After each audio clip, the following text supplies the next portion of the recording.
A term that's constantly thrown around in competitive Smash is fundamentals. Commentators always talk about it, pro players talk about it in guides or when discussing other players or whenever giving advice. Yet even with how influential the term fundamentals or fundies is, there's no set definition for what it actually means, nor is there a centralized source of information to explain what it is, why it's important, and the like, making it a very nebulous term that has varying definitions per person. Interestingly, however, there's a small group of cast members who are usually described as fundies characters, and they just so happen to be some of, if not the most widely used characters in the game. Today we're going to be looking into the concept of fundamentals, and by extension, characters who are aptly labeled as such. For the first part of the video, I want to go through fundamentals as a whole, then talk about fundies characters later on. As the name implies, fundamentals in Smash are basic universal skills and knowledge of the game. How well you know the intricacies, techniques, interactions, and nuances of the game. Depending on how far you want to go down that rabbit hole, it can even encompass things like spacing, general movement, etc. Basically, fundamentals comprise every rudimentary aspect of the game that can apply to virtually the entire roster to some degree, no matter what their playstyle is, what archetype they belong to, etc. Let me give you a brief analogy. In grade school, you're taught subjects like mathematics, reading, writing, and science. Even if you don't intend to pursue an occupation that necessitates routine use of those topics, learning them can help you navigate through many different things in life. After all, we see numbers and words everywhere. Perhaps you'll never find yourself in a situation where you need to use differential equations, but basic multiplication, division, fractions, and decimals for instance, or measuring area will be necessary at some point or another. Fundamentals are your additions and subtractions of Smash. In other words, you will always need to draw on them as you compete, regardless of who you main. As an example, you've likely heard of the rock paper scissors formation where attack beats grab, grab beats shield, and shield beats attack. Barring exceptions, when a player attacks their opponent's shield, that's a good thing for the latter, as they can mount a countermeasure through any added shield option. I know in Smash Ultimate, aerials are memed on for being unpunishable, as a Cloud main heaven knows how many people complain about back air being -3. But on general principle, if an attack collides with a shield, whoever shielded now has the upper hand for that specific interaction. This also applies systematically. If a grab and attack collide with each other, the attack will always override the grab, so on and so forth. The reason fundamentals are emphasized so much, especially when giving advice, is because it's the best indication of a player's true skill level. While this is mostly thrown around Twitter by salty players, you can get carried by characters, some more than others, allowing you to achieve higher results even if you don't necessarily have the level of fundies corresponding to other players who got that far. Furthermore, when it comes to getting better at mid-level play, improving your fundamentals has the best mileage. Prevailing Wisdom is well aware of Smash Ultimate's massive lineup. There are almost 90 playable characters, and the total number of different playstyles and interactions that you can pull from each one of them is more likely than not in the realm of millions. There's no feasible way you can have a grasp on every single matchup, not when even low and mid-tier fighters are regularly seen at top 32, top 16, or even top 8. One would think the best way to improve would be to address your character's worst matchups, but that's under the assumption you have a good grasp on your even or winning matchups. Just because Mr. Game & Watch beats Captain Falcon doesn't mean you can choose Fatality with it, because he has way better fundamentals than 99% of players. Due to this, understanding the various aspects of stuff like neutral, advantage, disadvantage, tech chases, edge guarding, ledge trapping, and such will not only help you better understand your character, but better understand the game. Therefore, being more prepared for unexpected circumstances or unfamiliar situations. Even the best players in the world don't get enough practice every matchup, but they make up for that by exercising fundies, playing defensively, waiting for their opponent to take action first, collecting information on their habits, when is the best time to attack, and then punishing them for it. Naturally, it helps to have a character with a moveset designed to handle those scenarios, which brings me to the title of this video. In contrast to other archetypes like zoners, heavyweights, and Zoidies to name a few, fundies characters are not labeled on the basis of their moveset or attributes, rather what you need to do to be successful on them. That being said, there are similarities between fundies characters, so I guess to elaborate on my definition of them, to be a fundies character you need 4 things. First, the character should have a solid balance of speed, power, range, and/or physics. If any of these are lacking, it will be a lot harder for them to employ fundamentals. For example, someone like Ganon has disproportionately high power but terrible physics, meaning her perceptions of movement, approaching, and even punish scheme will be skewed to some extent. Conversely, someone like Sheik is ridiculously fast and mobile, allowing her to rush down basically everyone in the cast. The sheer advantage she has in frame data might cause her to get away with reckless smashing that most others can't, even if you do have to be very precise on her. Though that's not to say a fundies character can't have ridiculously high power or be a privilege, many of them do. Second, the character should be consistent in pressure throughout all stages of a game and should be able to comfortably and reliably transition from one to the next. When I say stages of the game, I'm referring to early percent 0 to 50, mid percent 50 to 100, and kill percent which is 100 plus. Funny's characters have clear and varied flowcharts for every stage of percent, often known as bread and butters. Palutena has their nair loops, Wolf has forward air strings or stuff like up throw into up or forward air or down throw into dash attack. Cloud has forward or back air into cross slash, forward air into down tilt, back air into dash attack. Lucina has up tilt into up air, stuff like that. Then, as we get to kill percent, the game plan switches. Most Fundy's characters usually don't have an easy kill confirm that they can default to, requiring them to switch up their option selection based on where they are on stage, what stage they're fighting on, etc. Someone like Rob might try to go for a kill setup with either down or up throw, or he might opt for an edge guard or straight hits using his back air, leading me to the next criteria. Third, they don't have anything in their kit that drastically skews the game state in their favor that the opponent has no easy response to. More importantly, they shouldn't be able to spam the same game plan over and over again and achieve the same outcome every time. A prime case study of this was Ike. At literally all percents, he could landing nair into a guaranteed follow-up. Since neutral air had almost no knockback scaling or base knockback, Ike was able to reliably connect a follow-up until I think like maybe 120%. But in most matchups, nair into up air would kill you at 100 or even less. The changes to neutral air made it so his kill confirm window dropped from like 120 to 80, forcing Ike to think of other ways to close out stocks if he failed to do so beforehand. Fortunately for him, attacks like dash attack, down tilt, ether, and quick draw have more kill power. Essentially, Fundy's characters have a lot of ways to deal damage and kill you, but to actually use them you have to combine a number of different concepts like pressuring and conditioning, or you have to be aware of where you are on stage to use which move.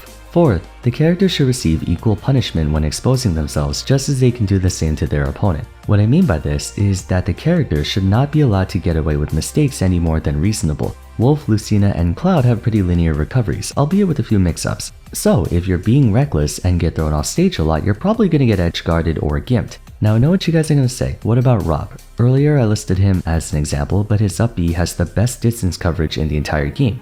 That may be true, however, Rob is extremely easy to edge guard due to his size and the fact that Robo Burner is very slow and doesn't snap the ledge if he recovers from below, making him a very easy target for 2-framing or down airs. Also, recovery is just one of them. In Rob's case, he's super easy to combo, so despite having some of the best boxing tools in the game, if he mashes too much, he will get punished. This creates an interesting dynamic for Funny's characters where they have to exert pressure on their opponent to create an opening, but in doing so they expose themselves as well. Two of my favorite examples of characters who completely go against this rule are Diddy Kong and Pac-Man. Doubtless you've heard many people complain about Banana or Bell for quote-unquote playing the game for you, but in reality that's kind of what they do. Since Banana is transcendent, it goes right through attacks or other projectiles, and since Diddy Kong is basically allowed any follow-up he wants including smash attacks, most players are forced to hold shield, giving Diddy Kong a huge pressure advantage in neutral. Pac-Man takes this a step further. I mentioned in the Trappers video that T is able to dash dance or run around looking like a complete idiot while his opponent cowers behind shield.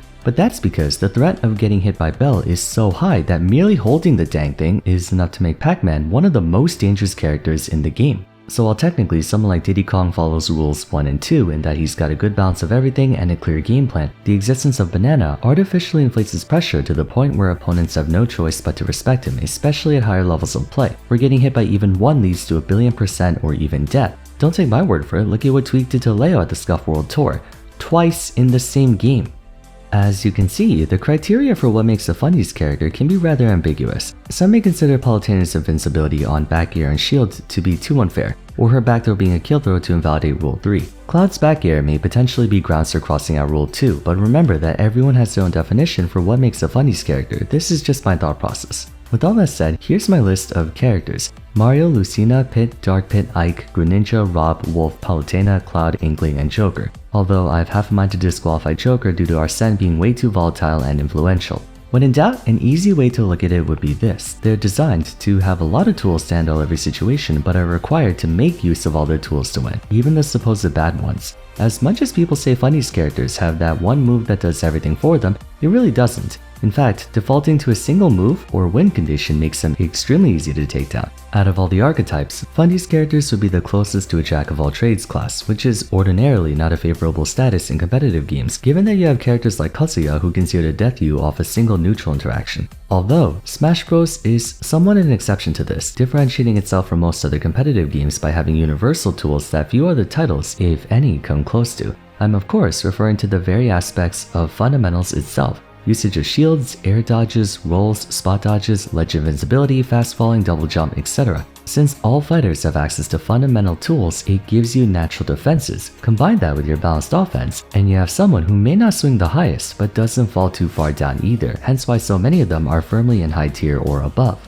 Make no mistake, Fundy's characters most certainly have weaknesses. It just so happens that said weaknesses can be mitigated or outright nullified through utilization of fundamentals. The single most defining example of this in competitive is Spargo. No, I'm not referencing him because I'm a Cloud main, that's coincidental. In all seriousness though, Spargo, no matter what the matchup or the opponent, always goes Cloud and wins through sheer Fundies, downloading his opponent and weaponizing every tool in Cloud's kit to the absolute limit while keeping a safe margin for error through Cloud's range and speed. Seldom do you ever see him forced into going Aegis, even against tough matchups like Diddy Kong, Sephiroth, other Aegis players, or Pikachu to name a few. That's cause Cloud, and by extension most Fundy's characters, don't really have any hard losing matchups. In any matchup that is challenging for them, you can make up that deficit through proper execution by virtue of their coverage. You can argue Rob struggles against combo characters, but he also has amazing disjointed range, fast frame data of his own, and 2 incredible long-range projectiles to shift his game plan. Granted, all matchups are skill matchups, but for Fundy's characters it's even more so.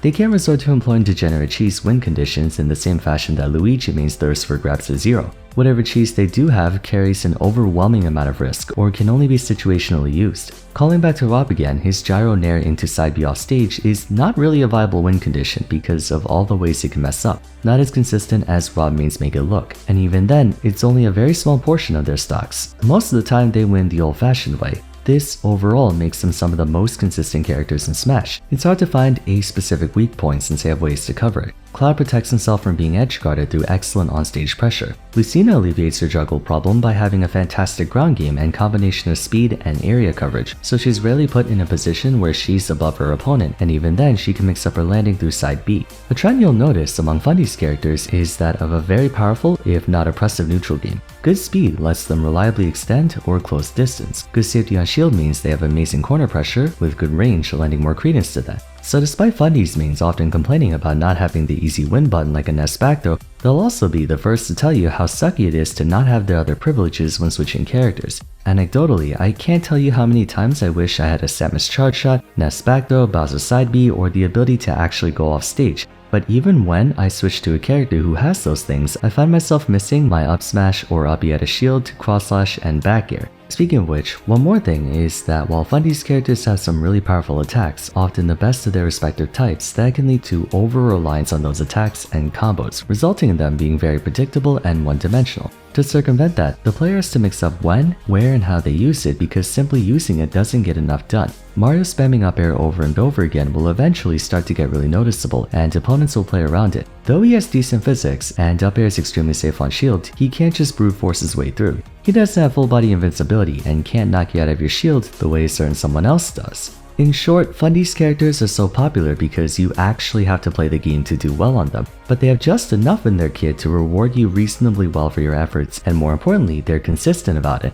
They don't have to worry about their entire existence being invalidated by any one character since their arsenal covers a lot of bases, so if one of their weapons doesn't work, they can always switch to another. That flexibility allows players to synchronize with the character in their own specific ways, leaving just enough room for individual expression but not having to compromise on performance to do so. They're reliable, offering the best combination of attributes and moves that grow stronger the more you learn the game, which is something not everyone has. You can be the best Little Mac in the world and face issues that you can't overcome no matter how good you are because of how egregious Little Mac's weaknesses are. Fundy's characters have everything they need to win. They won't hold your hand, but they set you up for success. You just have to meet them halfway.